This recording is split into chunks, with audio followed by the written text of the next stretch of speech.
vous pensez que la guerre d'Ukraine va s'évoluer dans les mois qui viennent? Est-ce qu'il y a une possibilité dans l'année prochaine d'arriver à un cessez-le-feu qui pourrait conduire à un accord éventuel entre l'Ukraine et la Russie?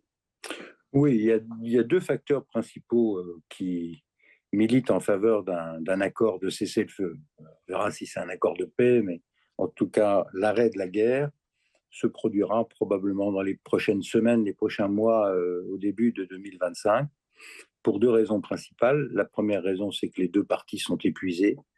Je rappelle qu'il y a eu dans cette guerre déjà 1 million de tués et blessés des deux côtés, ce qui est absolument considérable.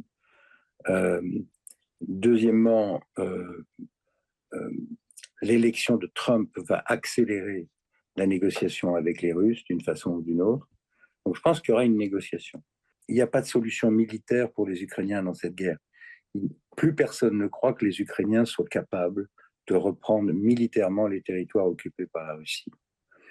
Donc, il va falloir transiger, c'est-à-dire échanger la paix contre les territoires, ce que maintenant une majorité d'Ukrainiens semble vouloir, et d'ailleurs même Zelensky lui-même, qui ne voulait plus parler du tout avec Poutine tant que Poutine était au pouvoir, il admet l'idée qu'il faudra bien se contenter d'un partage qui ressemblera en fait à une situation que vous connaissez bien en Grèce, c'est l'histoire de Chypre ou de la Corée, c'est-à-dire un partage le long de la ligne de feu, des territoires occupés que personne ne reconnaîtra, ensuite un système de garantie de sécurité pour l'Ukraine. Tout ça reste à mettre en place, ça va être très très compliqué à faire.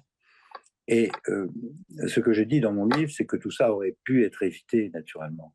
C'est une catastrophe qui aurait pu être évitée, qui était prévisible, qu'on n'a pas su régler par la diplomatie, qu'on a aggravée ensuite à partir du mois de mars 2022 en entrant dans une guerre par procuration non déclarée entre l'OTAN et la Russie, qui a ensuite entraîné toutes sortes de conséquences mondiales. Donc, ce qui était au départ un problème très local, à savoir le statut du Donbass, et éventuellement autonomie, pas autonomie, c'était dans les accords de Minsk, et le statut de l'Ukraine, c'est-à-dire neutre entre l'Est et l'Ouest, au lieu de traiter cette question-là, on a laissé les choses pourrir pendant des années, et on se retrouve dans une situation où les conséquences géopolitiques de cette affaire sont énormes, immenses, puisqu'on a fabriqué une alliance entre la Russie et la Chine, ce qui était le cauchemar de Kissinger, la Chine et la Russie ensemble. C'est pas une bonne nouvelle pour les Occidentaux.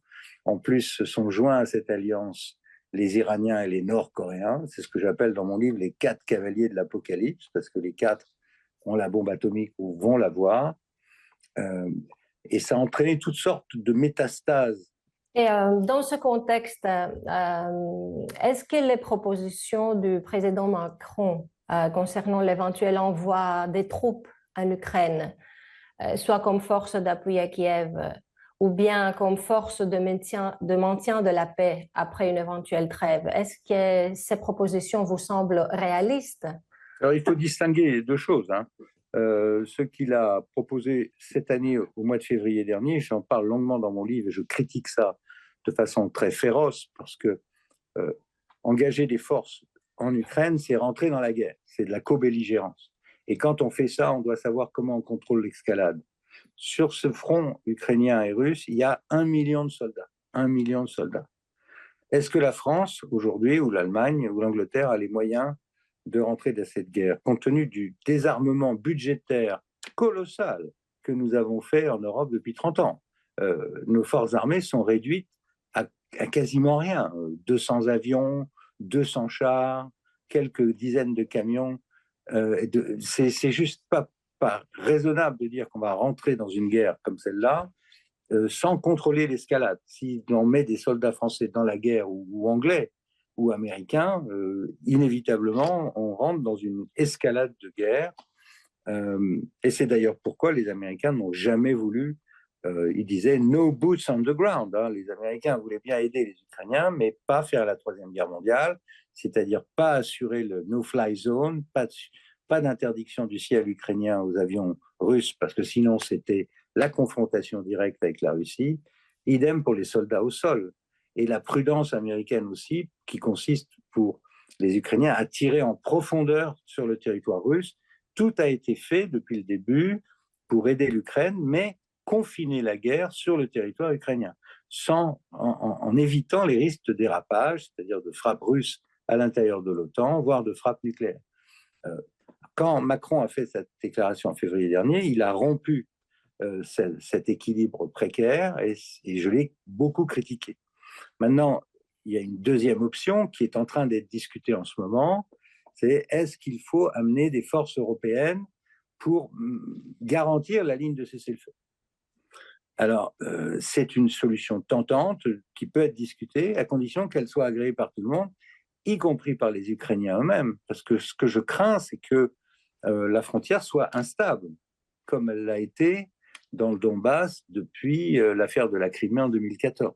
Si vous avez de la guérilla ou des échanges de tirs des deux côtés, les Européens vont se trouver coincés au milieu d'une guerre qu'ils ne contrôleront pas. Donc tout ça se regarde, mais avec beaucoup de précautions.